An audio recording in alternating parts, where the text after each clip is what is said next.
Адам ата мен Хауа ананың жұмақтан қуылуы. Дүниедегі алғашқы адам Хазіреті Адам атамыз бен Хауа анамыз. Алла тағала адамды топырақтан жаратқан.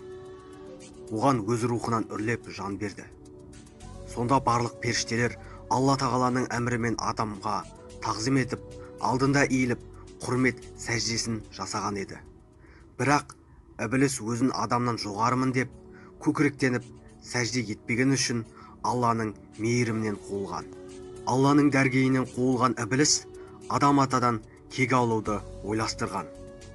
Жұмаққа жасырын келіп қараса, Хауа анамыз жыланмен сөйлесіп отыр екен.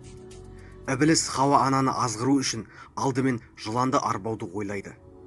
Бірақ жұмақтың есігін күзетіп тұрған періштелер оны ішке кіргізбейді.